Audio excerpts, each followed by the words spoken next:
Assalamualaikum warahmatullahi wabarakatuh. Kembali lagi di channel Portal Dimensi dan tentunya masih bersama saya Kang Selamat di sini. Kali ini Kang Selamat akan membawakan cerita yang berjudul Sekar Pati. Cerita ini ditulis oleh Wahyu Aryan. Dan sebelum kita masuk ke ceritanya, buat kalian yang belum subscribe channel ini, tekan tombol subscribe-nya terlebih dahulu dan tekan tombol notifikasinya agar kalian tidak ketinggalan cerita terbaru dari Portal Dimensi. Juga jangan lupa follow Instagram Portal Dimensi. Nggak usah berlama-lama lagi, langsung saja kita masuk ke ceritanya. Sekar Pati.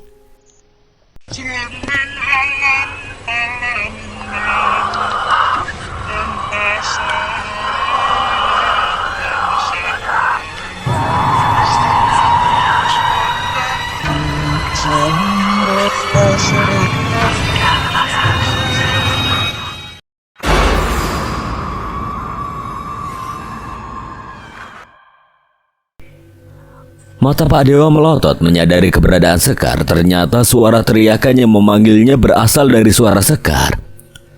Pak Dewa lantas kembali menyusul Pak Satria yang ternyata sudah hampir selesai mengubur botol garam yang ketiga. Pak Satria heran melihat Pak Dewa dengan raut wajah kaget dan ketakutan. Ayo Pak, kita pulang saja. Pulang bagaimana? Masih kurang satu lagi. Sudah tidak apa-apa Pak. Pak Satria langsung bisa menyadari apa yang terjadi pada Pak Dewa, seolah bisa membaca pikiran Pak Dewa. Pak Satria menatapnya heran. Pak Satria meneruskan ucapannya. Habis ketemu apa Pak? Kita pulang saja Pak. Menurut Pak Dewa, pada titik keempat ini akan lebih menakutkan karena harus melewati hutan jati yang gelap. Terlebih lagi keadaan baru saja terang sehabis hujan. Ia merasa suasana akan terasa semakin mencekam di sana. Namun Pak Satria masih teguh dengan pendiriannya. Ia akan tetap ke barat kampung dan menyelesaikan tirakatnya. Sudah tanggung, soal takut saya pun takut Pak. Tapi tirakat pagar kampung harus tetap kita lakukan. Mau tidak mau Pak Dewa pun mengikutinya, karena jika memutuskan pulang sendiri bukanlah hal yang tepat ia lakukan saat itu. Saat sedang melintas di dalam area hutan jati, seorang pria asing di mata mereka berdua tiba-tiba saja terlihat berlari seperti sedang mengejar mereka berdua. Saat sudah dekat, pria asing itu berhenti mematung sambil melototi Pak Satria dan Pak Dewa di depannya dengan tatapan tajam. Wajahnya merah padam dengan urat lehernya yang menonjol. Tulang pipinya terlihat mengeras hingga menampakkan urat-urat saraf di sekitar wajahnya. Siapa? Apa perlumu kemari? Tanya Pak Satria, namun pria itu hanya diam saja sambil terus melototinya dengan nafas yang terengah-engah. Bibir pria itu sedikit tertarik ke atas memperlihatkan sebuah sering yang mengerikan. Kakinya pun bergerak perlahan ke depan. Bajingan! Tiba-tiba saja tangannya mendorong tubuh Pak Satria dengan kencang sampai membuatnya jatuh tersungkur di atas tanah yang basah. Pak Satria terkulai di tanah. Ia terkejut dan kesakitan dalam waktu bersamaan. Tidak berhenti di situ. Saat Pak Satria belum sempat berdiri, pria asing itu kembali menerjang dan menginjak kedua tangan Pak Satria dengan kakinya. Melihat Pak Satria yang tidak berdaya, pria itu menghantamkan beberapa kepalan tinju di wajah Pak Satria sebelum akhirnya ia mencengkeram lehernya dengan kedua tangannya. Dia mengamuk sambil terus memaki-maki Pak Satria di hadapannya. Mati! Mati kau Satria! Pak Satria berontak, tubuhnya menggeliat dan berontak. Namun tenaga Pak Satria tidak ada apa-apanya jika dibandingkan dengan pria asing itu. Astagfirullah! Pak Dewa terkejut saat melihat kegilaan pria asing yang tiba-tiba menghajar Pak Satria. Woi, siapa kamu? Dia berusaha melepaskan cengkeraman pria tidak dikenal itu dan menyingkirkannya dari atas tubuh Pak Satria. Kurang ajar. Kalian pikir dengan cara seperti ini bisa mengusirku dari sini? Dia tertawa, nampak senang melihat keadaan Pak Satria yang melemah dan tidak berdaya. Mengusir? Apa maksudmu? Kami saja tidak mengenalmu. Pergilah dari sini. Tenaga pria itu cukup besar. Pak Dewa kewalahan menyingkirkannya. Berkali-kali tubuh Pak Dewa pun ikut terlempar karena dorongan pria itu. Pak Dewa terus berusaha. Ia melihat wajah Pak Satria sudah pucat dan membiru. Pak Dewa tidak bisa berlama-lama lagi karena nyawa Pak Satria adalah taruhannya dan hanya dialah yang bisa membantunya. Pria itu nampak senang melihat keadaan Pak Satria yang melemah dan tidak berdaya. Beberapa detik setelahnya keluar suara tawat sekikikan perempuan dari mulut pria asing itu. Suaranya terdengar tidak asing di telinga mereka berdua, sebuah suara yang hampir tiap malam menakut-nakuti warga kampung. Ya, tidak salah lagi. Sekar. Dia yakin jika pria itu dirasuki sekar di dalam tubuhnya. Pak Dewa mengambil batang kayu yang tergeletak tidak jauh darinya. Setelah berusaha mendorongnya berkali-kali namun tidak juga berhasil, Pak Dewa pun mengayunkan batang kayu di tangannya ke punggung pria asing itu. Pak Dewa memukulnya berkali-kali sampai akhirnya pria asing itu melemas dan terjatuh.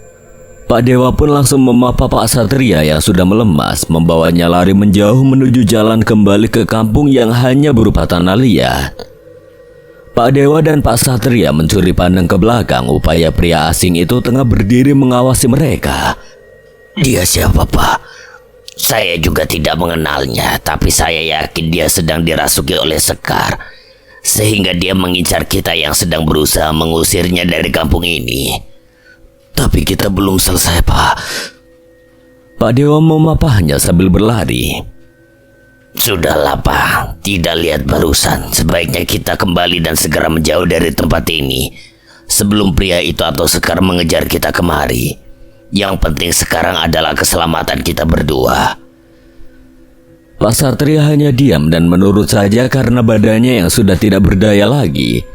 Entah berapa menit mereka berlari, yang jelas mereka bisa bebas dari jeratan maut Sekar. Pak Dewa dan Pak Satria merasakan tubuhnya yang sangat lelah, kakinya bergetar, tidak bisa dipaksa lagi untuk berlari. Sudah 3 kali penumbalan yang dilakukan Yuda, sejauh itulah hidupnya aman dari jeratan masalah Sekar. Namun sepertinya keadaan tidak selalu membiarkannya hidup dengan tenang. Masalah baru kembali datang menghampirinya. Saat sedang sibuk berkutat dengan pekerjaannya, handphone Yuda tiba-tiba saja berdering saat ia lihat ternyata pamannya, Harja, yang menelponnya. Tapi karena masih banyak deadline yang harus ia kerjakan saat itu, Yuda hanya mengirimkan pesan. Yuda lagi banyak pekerjaan, Paman. Chat aja, ada apa? Tidak bisa angkat telepon sebentar, Kak. Ini kaitannya dengan tubalmu. Membaca itu, Yuda pun menelpon balik pamannya dengan rasa penasaran. Pak Wita, dia masih belum punya janin lagi untuk ditubalkan. Lalu bagaimana, Paman? 2 hari lagi aku harus melakukan ritual lagi. Lakukan opsi kedua yang dikatakan Mbah Karmo. Yuda kembali terdiam lalu menutup teleponnya. Sore itu sepulang kerja dengan mobilnya, Yuda mengitari jalanan menuju rumahnya mencari keberadaan bayi yang baru saja dilahirkan. Cukup lama Yuda menemukan satu wanita sedang menggendong bayi di tangannya. Di dekatnya tampak beberapa orang sedang berkumpul bercengkrama dengannya sambil sesekali menatap bayi yang ia gendong. Yuda pun langsung menargetkan bayi itu yang akan menjadi tumbalnya berikutnya. Setelah menemukan target bayi yang ia incar, Yuda kembali menginjak pedal gas mobilnya semakin dalam, menambah kecepatannya untuk bergegas pulang.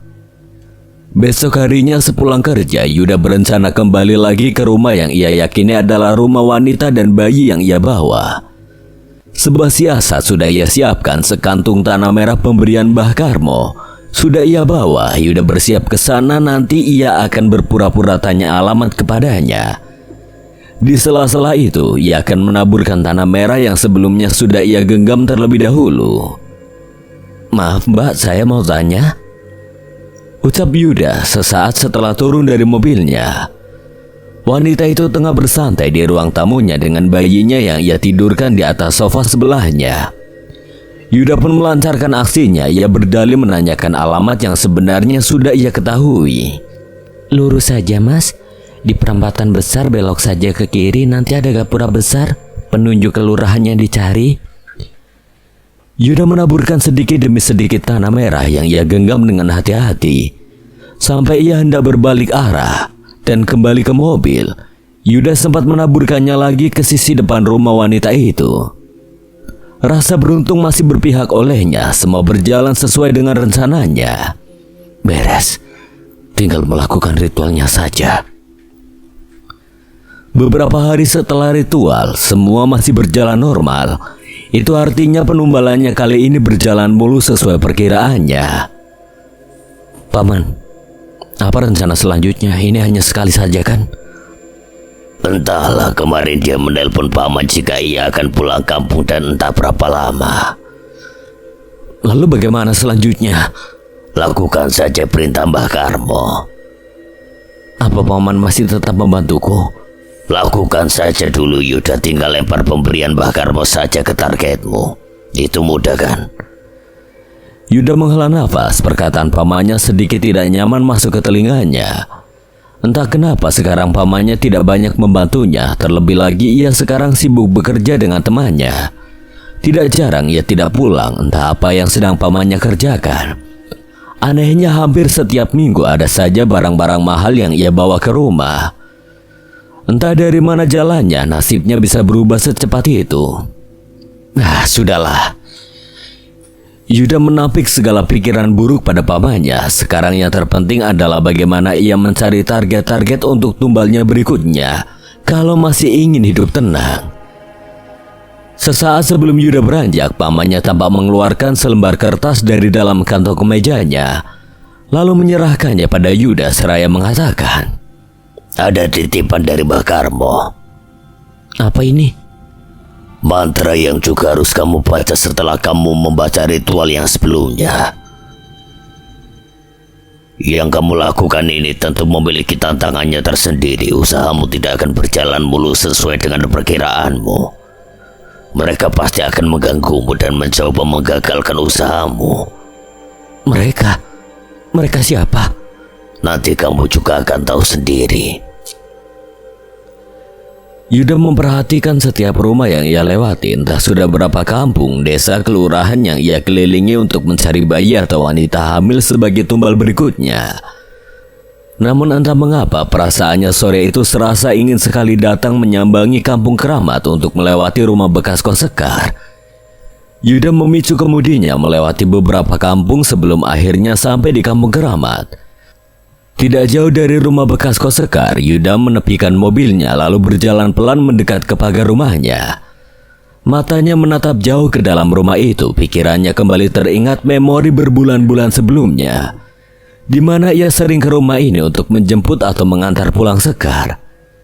Namun di tengah lamunannya, tiba-tiba ada seorang wanita muncul di pekarangan rumah, menatap Yuda yang sedang melamun di depan. "Mas?" Yuda terkejut, ternyata masih ada orang yang mengenalinya di sini. Iya. Wanita itu pun menghampiri Yuda dari balik pagar. Yuda terlihat gugup sambil sedikit memalingkan wajahnya. "Cari siapa, Mas?" "Mas pacarnya Mbak Sekar kan?" Seolah ada pukulan dalam dada Yuda. Kenapa dia bisa tahu? Yuda tersenyum dan sedikit menganggukkan kepalanya. Wanita itu nampaknya menyadari jika Yuda tidak mengenalinya. Ia pun melanjutkan pembicaraannya. "Saya Tiara, kita kan udah pernah papasan waktu itu, Mas." Yuda semakin merasa tidak enak jika semakin lama bertahan di sana. Yuda pun pamit pulang dengan meninggalkan rasa aneh dan penasaran dalam diri Tiara. "Saya pulang dulu, Mbak." Langkah kaki Yuda terhenti saat ada sebuah bisikan yang memanggilnya. "Mas Yuda." Yuda membalikkan tubuhnya, tidak ada siapapun di sana kecuali Tiara yang sedang kembali ke dalam kamarnya. Tapi suara itu terasa dekat seperti bisikan yang berada tepat di samping telinga. Yuda menggeleng takut mencoba menampik suara yang didengarnya itu. Ia menganggap suara itu hanya sebatas salah dengar atau imajinasinya saja. Yuda pun kembali ke dalam mobilnya. Yuda kembali mengingat-ingat perihal Tiara, kenapa dia bisa mengenalnya. Oh iya, Yuda berhasil mengingat siapa Tiara. Yuda menghela nafasnya sangat berat. Tiara adalah wanita yang memergokinya sedang memapas Sekar sepulang dari dokter. Rasa panik Yuda seketika muncul. Pasalnya dia bertemu dengan Tiara dengan keadaan Sekar yang sedang lemas. Beberapa ratus meter dari rumah bekas kos Sekar, ia melihat wanita dengan bayinya tengah berjalan entah kemana tujuannya. Bagai harimau kelaparan yang menemukan mangsanya, Yuda pun berhenti di tepi jalan memperhatikan kemana arah langkah wanita itu dengan bayi yang ia gendong. Saat wanita itu mulai menjauh, Yuda kembali menginjak pedal gasnya perlahan. Aku akan mendapatkannya. Beberapa menit kemudian, akhirnya Yuda menemukan rumahnya. Wanita itu menepi pada sebuah rumah dengan satu pohon mangga besar di depannya. Tanpa pikir panjang, Yuda kembali melancarkan aksinya seperti yang ia lakukan sebelumnya. Ia turun dengan dalih menanyakan alamat sambil menaburkan tanah merah yang ia bawa. Yuda sudah bersiap melakukan ritualnya. Ia duduk bersila di sudut kamarnya. Mulutnya komat kamit membacakan rapalan mantra yang sudah banyak ia hafal tanpa harus membacanya melalui selembar kertas pemberian Mbah Karmo. Setelah melakukan ritual, Yuda biasanya tidur karena menurutnya setiap melakukan ritual selalu menghabiskan energi dalam dirinya. Tak ayal jika dia kelelahan setelah melakukannya. Malam itu, jauh di dalam alam bawah sadarnya, Yuda tiba-tiba saja terbangun di dalam hutan dengan keadaan tangan dan kakinya yang terikat. Mengetahui keadaannya itu, Yuda seketika panik dan mencoba berteriak mencari pertolongan. Rasa takut Yuda tidak berhenti di situ. Di antara gelapnya hutan saat itu, tiba-tiba satu sosok menyeramkan yang tidak asing di matanya tiba-tiba saja muncul di depannya dengan suara tawa dan seringai yang menakutkan. Mana persembahanmu untukku? Ya, dia adalah Ingon Mbah Karmo. Dia datang meminta tumbal berikutnya. Wajahnya yang hanya tengkorak dengan rambutnya yang panjang itu menyeringai di depan wajah Yuda yang menunduk ketakutan. Aku sudah melakukannya. Aku sudah memberikan tumbal berikutnya untukmu. Yuda makin panik ketika sosok itu perlahan mendekat ke arahnya dan mencengkeram kepalanya dengan tangannya yang sangat besar itu. Yuda terbangun dari tidurnya, tapi ia merasakan hawa janggal di sekitar kamarnya. Lampu kamarnya meredup lalu mati, nyala, mati, lalu nyala lagi terus-menerus. Terdengar suara geraman entah dari mana. Sontak Yuda beranjak dari ranjangnya, memeriksa segala sudut di dalam kamarnya. Rasa takut masih menyelimuti perasaan Yuda. Apalagi dia baru saja bermimpi didatangi Ingon Mbah Karmo. Jantung Yuda berdegup kencang saat hawa dingin tiba-tiba saja menerpa tubuhnya. Merasa ada sesuatu yang janggal berdiri tepat di belakangnya. Yuda makin kalut, perasaannya makin merasa jika ini adalah lanjutan dari teror di dalam mimpinya tadi. Dengan peluh yang membanjiri tubuhnya, ia membalikkan tubuhnya dengan pelan. Dan benar saja, betapa terkejutnya Yuda saat melihat tubuh besar dengan wajah tengkoraknya tanpa balutan daging tengah membungkuk di hadapannya. Kini Yuda saling berhadapan dengan sosok menyeramkan itu. Matanya yang hanya lubang itu terlihat seperti sedang mendelik tajam pada Yuda. Mulutnya menganga memperlihatkan rongga gelap selebar-lebarnya dengan suara meminta persembahan untuknya. Yuda tidak bisa berkutik sama sekali saat sosok itu berada di depannya dengan wujud yang mengerikan. Sosok itu mendekatkan wajahnya lagi dan kembali lagi menagih. Mana persembahanmu untukku? Di antara rasa tegangnya oleh tatapan mengerikan yang masih melotot ke arahnya, Yuda berusaha menggerakkan kakinya dan menjauhkan dirinya dari sosok di depannya. Hingga saat Yuda mendapatkan kesempatannya, ia lantas berlari keluar kamar mencari keberadaan pamannya. Ia merasa ada sesuatu yang tidak beres sedang terjadi malam hari itu. Yuda tidak menyangka sosok itu datang hingga ke rumahnya. Paman! Paman! Yuda menyadari lelaki parubaya itu tengah duduk di kursi depan dengan sebatang rokok di antara dua jarinya. Seolah tahu dengan apa yang akan Yuda tanyakan padanya, pamannya langsung mengatakan, Apa kamu sudah bacakan mantra yang paman berikan tadi? Yuda mendadak tegang, ia lupa membacanya. Ia hanya merapalkan mantra biasa seperti sebelum-sebelumnya. Yuda menarik nafas panjang seolah takut dengan apa yang hendak ia katakan. Belum sempat Yuda mengatakannya, pamannya menyelahnya. Belum. Bodoh. Segera ulangi ritualmu, semoga masih ada waktu dan tidak terjadi apa-apa. Yuda segera berlari lagi ke dalam kamar, kembali melakukan ritualnya dengan menambah rapalan mantra baru dari pamannya. Namun beberapa kata yang ia rapalkan, sebuah energi yang kuat tiba-tiba saja datang dan menghantam tubuh Yuda hingga terpental ke tembok belakangnya. Ia mengerang kesakitan diselimuti kecemasan. Yuda berusaha bangkit dan kembali merapalkan mantra-mantra itu. Namun ternyata malam itu terasa berat baginya. Energi malam itu tidak seperti biasanya. Ia merasa dirinya sedang terancam meski tidak tahu siapa yang mengancamnya. Suara hantaman keras muncul di atap kamar Yuda. Yuda terpekik kaget dan melihat langit-langit kamarnya. Rasa takut Yuda semakin mencuat ketika suara hantaman itu muncul lagi dan terjadi berulang kali. Yuda dengan wajah pucatnya menoleh ke sekeliling, memperhatikan keadaan di sekitar kamarnya. Bingkai foto yang terpajang pada dinding kamar seketika jatuh dan pecah berkeping-keping. Sontak Yuda berlari ke arah pecahan foto itu. Ia berjongkok menatap pecahan kaca di bawahnya dan memungut lembaran foto di sana. Namun ada yang janggal di situ. Yuda melihat banyak sekali bercak darah berada di atas fotonya. Kenapa ada darah? Darah siapa? Suara pintu kamar tiba-tiba saja terbuka dengan suara kencang. Paman Harja muncul dari balik pintu dengan wajah marah. Ia menghampiri Yuda lalu memaki-makinya, memberitahunya jika ritual penumbalannya malam itu sudah gagal dan tidak bisa dilakukan ulang. Kamu gagal, Yuda. Persembahan pada Ingon milik Bakarmo harus diberikan tepat waktu. Tapi sekarang waktunya sudah habis. Gagal? Aku sudah melakukannya, kenapa bisa gagal? Tapi kamu tidak melakukannya dengan lengkap. Hanya karena kurang bacaan mantra itu. Lalu aku bagaimana, Paman? Pamannya seketika pergi dari hadapannya lalu menutup pintu kamarnya dari luar. Yuda kini tidak hanya panik dan takut, namun juga menangis karena merasa nyawanya sudah mulai terancam. 5 hari berlalu semenjak kejadian malam gagalnya Yuda melakukan ritual penumbalannya. Dia terus dihantui oleh perkataan Bakarmo yang mengatakan jika lalai dalam memberikan tumbal maka nyawanya sendiri yang akan menjadi gantinya. Hal ini membuat Yuda lebih menghabiskan waktu di dalam rumah. Pekerjaannya pun ia tinggalkan demi memilih rumah agar terhindar dari bahaya yang mengancamnya di luar sana.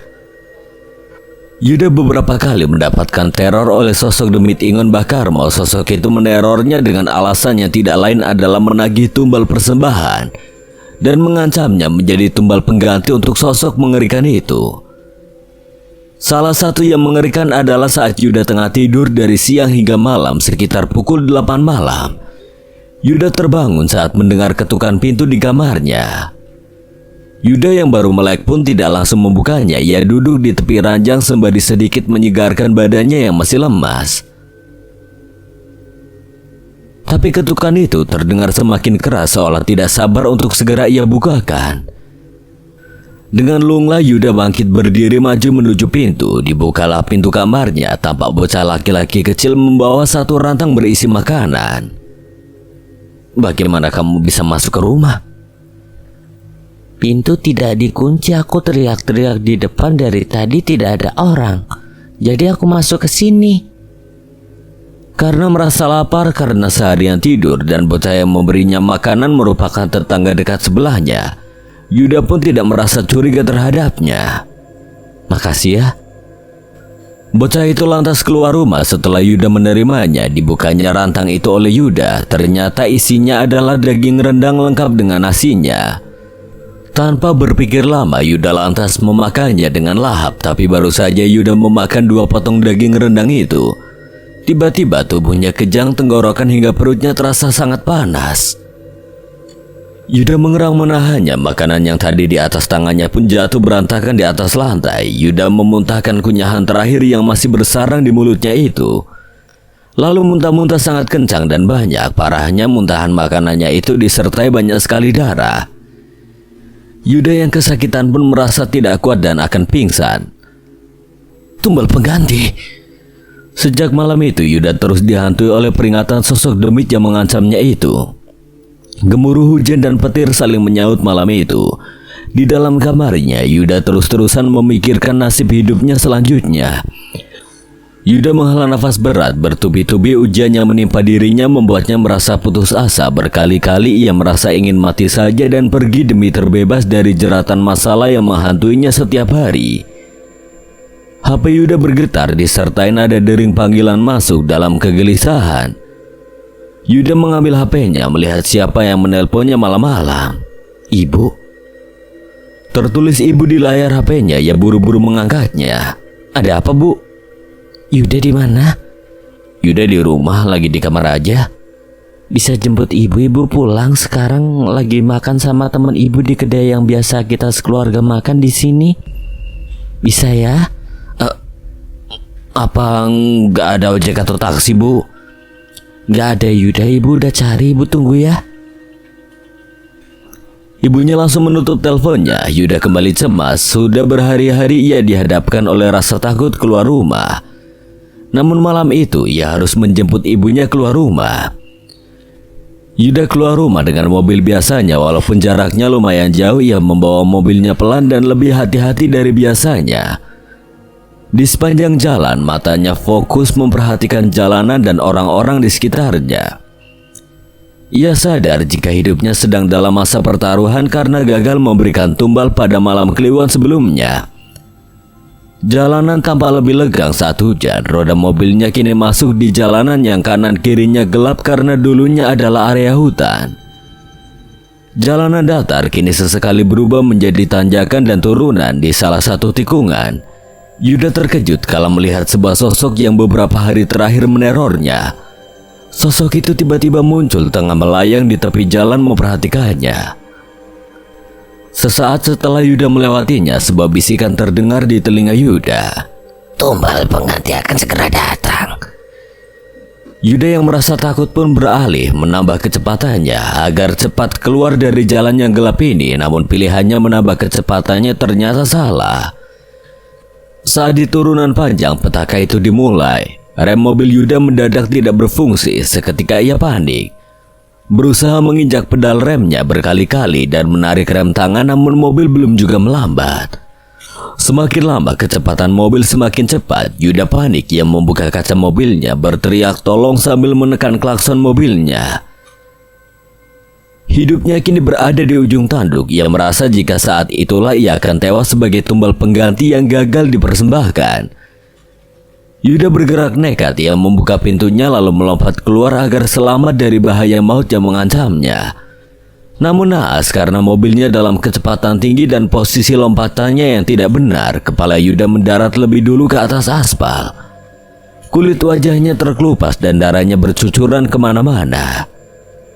Yuda masih sadar saat itu. Ia mencoba memegang wajahnya yang tinggal daging yang berlumuran darah itu. Tubuh Yuda terkapar, sama sekali tidak bisa digerakkan. Tumbal pengganti sudah tiba. Bisikan itu muncul lagi bersamaan dengan kemunculan sebuah truk dengan kecepatan tinggi dari arah belakang lalu menabrak tubuh Yuda hingga tergilas oleh rodanya. Yuda seketika tewas dengan keadaannya mengenaskan. Truk itu pun kabur karena merasa tidak ada orang yang melihat kejadian itu. Malam itu dengan cepat Yuda kehilangan nyawanya, menjadikannya sebagai tumbal pengganti dari kegagalan yang telah ia lakukan sebelumnya. Setelah kematian Yuda, satu persatu mulai terbuka. Penyelidikan kematian Sekar akhirnya menemukan titik terang, yang mana Yuda menjadi pelaku utama di balik kematian Sekar. Tak lama setelah itu, sejak kasus diculiknya Gali oleh Sekar, teror Sekar pun perlahan hilang. Pak Satria bersama dengan yang lain yang melakukan tirakat pagar kampung merasa janggal. Sebuah pertanyaan terbesit di benak mereka. Apa karena tirakat ini teror Sekar menghilang? Namun terlepas dari itu semua, warga kampung sekarang merasa tenang dan bisa hidup seperti sedia kala. 2 hari sebelum berita hilangnya Gali tercuat, Mbok Rondo sudah merasakan akan ada sesuatu hal yang akan terjadi.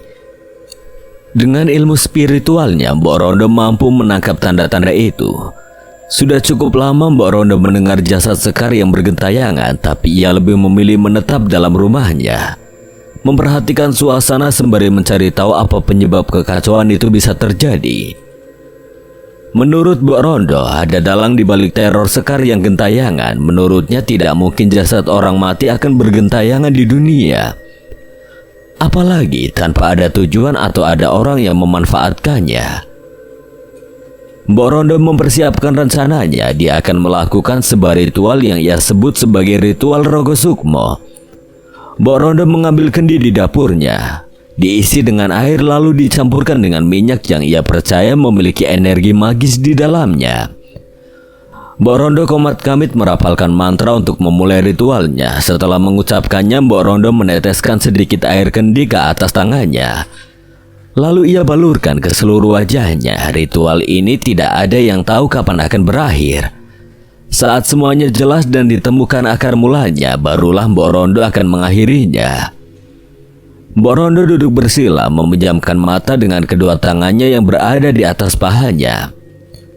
Jika dilihat dia seperti sedang semedi atau meditasi, namun sebenarnya yang akan ia lakukan adalah melakukan pengembaraan di alam gaib mencari penyebab kekacauan yang ia curigai. Apa yang kau cari? Tanya sosok yang menghalangi Mbok Rondo. Mbok Rondo tersenyum menyeringai. Rupanya yang ia cari sekarang berada di hadapannya. Sosok Ingon Bahkarmo dengan wujud ngerinya namun tidak membuat Mbok Rondo gentar. Apa maksudmu mengganggu banyak orang dengan menggunakan wujud wanita yang tidak bersalah itu? Mendapati pertanyaan Mbok Rondo, sosok itu malah menertawainya, meminta Mbok Rondo untuk tidak ikut campur dengan urusannya. Pergilah, atau aku akan menghabisimu di sini. Kau pikir sesakti apa dirimu sehingga berani mengancamku dengan kata-katamu? Mana yang menyuruhmu suruh dia datang kemari? Sudah berapa nyawa yang diberikannya padamu? Demit itu terus menertawai Mbok Rondo meski dicecar dengan banyak pertanyaan. Sosok demit itu seketika menyergap Mbok Rondo, namun Mbok Rondo dengan ilmunya dengan mudah menghindari setiap sergapannya. Mbok Rondo terus menyeringai seolah dia tidak memiliki rasa takut dan meremehkan demit itu. Aku sudah menandaimu. Dari itu aku bisa mendeteksi siapa pengirimmu dan semua yang menjadi kepentinganmu. Jangan meremehkanku, cepat atau lambat semuanya akan terbongkar dan kekacauan ini akan kembali kepada pengirimmu. Mbok Rondo tertawa lebar di hadapan sosok demit itu. Di alam gaib ini Mbok Rondo tidak lebihnya seperti wanita sakti tanpa rasa takut. Jika di kenyataan raganya tampak lemah karena sudah rentah, namun sukmanya sangat kuat dan tidak takut oleh siapapun. Mbok Rondo menghela nafas panjang saat sukmanya kembali ke raganya. Sekarang ia sudah tahu siapa dalang di balik kekacauan ini. Mbok Rondo sudah mengetahui sudah ada sekumpulan warga yang melakukan tirakat pagar kampung untuk menghalau kedatangan demit itu meski tidak begitu kuat. Hingga tibalah di mana berita hilangnya bayi terdengar di telinga Mbok Rondo. Ia merasa jika ia bisa melancarkan aksinya sekarang. Jika sudah mengancam nyawa, kekacauan ini harus segera diakhiri. Mbok Rondo banyak mengurunkan pikirannya untuk menggerakkan warga melakukan pencarian. Diam-diam di situ Mbok Rondo juga melakukan aksi yang ia lakukan sendiri. Mbok Rondo terus merapalkan mantra-mantra Jawa kuno selama melakukan pencarian. Para warga pun melakukan sesuai dengan arahannya sampai akhirnya bayi itu ditemukan. Dan Mbok Rondo melihat demit itu lagi dengan wujud Sekar sedang bertengger di atas pohon. Mbok Rondo menatap tajam ke arahnya. Di situ juga Mbok Rondo melihat demit itu sedang menatapnya dengan wajah marah. Mbok Rondo mengumpulkan kerikil kecil di dekatnya. Dibacakannya dengan rapalan-rapalan mantra pengusir lalu dilemparkannya ke arah demit itu. Dengan cepat demit itu menghilang dari hadapannya. Sepulangnya Mbok Rondo dengan para warga, ia meminta sekelompok orang yang selama ini melakukan ritual pagar nyawa untuk ikut ke rumahnya. Mau apa, Mbok? Aku akan membuka rahasia di balik ini semua. Kalian harus tahu siapa dalang kekacauan ini. Setibanya di rumah, Mbok Rondo mengajak mereka masuk dan meminta 2 orang untuk berjaga di pintu rumah. Untuk jaga-jaga saja. Mbok Rondo menunjuk Pak Satria, memintanya duduk di sebelahnya dengan memejamkan mata. Mbok Rondo akan mengajaknya dalam merogoh sukmo. Untuk apa, Mbok? Aku akan mengajakmu. Aku akan menunjukkan sesuatu hal yang sebelumnya belum pernah diketahui oleh siapapun. Mbok Rondo kembali duduk bersila memulai ritualnya dan melakukannya juga terhadap Pak Satria. Karena jika tanpa dibantu oleh ilmu Mbok Rondo, sukmo Pak Satria tidak akan bisa bebas ikut dengannya. Dalam sekejap, sukma mereka berdua kini berada di sebuah rumah yang di dalamnya tinggal Yuda dan pamannya. Ini tempat tinggal pembuat kekacauan di kampung. Pak Satria diam tidak bergeming. Ia masih bingung dengan yang terjadi pada tubuhnya. Bersembunyilah dan jangan terlihat atau sukmamu akan jadi sasarannya. Baru saja Mbok Rondo mendekat ke rumah itu, demit itu kembali muncul dengan wujud sangarnya. Aku sudah memperingatkanmu, jangan kau ganggu orang-orang. Kali ini aku akan menghabisimu. Sudah lama aku tidak menikmati darah dan daging orang yang memiliki keberanian sepertimu. Mbok Rondo dapat menyadari 2 orang yang mengirim demit ini sedang bergerak untuk melawannya malam ini. Tapi Mbok Rondo tidak gentar sedikit pun. Ia mengeluarkan pusaka berbentuk tombak kecil untuk menghabisi demit itu. Pergi sekarang atau aku yang akan menghilangkanmu. Demit itu pun datang. Dia menyerang Mbok Rondo membabi buta dengan cakarnya yang panjang dan tajam. Meski sempat terkena sayatan, Mbok Rondo masih mampu mengatasinya. Tidak ada yang hebat di dunia ini tanpa kehebatan dari Tuhan. Demit sepertimu dan orang-orang di belakangmu akan segera mendapatkan tulah atas semuanya. Mbok Rondo melompat lalu menancapkan tombak miliknya ke kepala demit itu. Sudah aku peringatkan sejak awal, kau tidak bisa meremehkanku. Aku yang akan melenyapkanmu beserta orang-orang di belakangmu.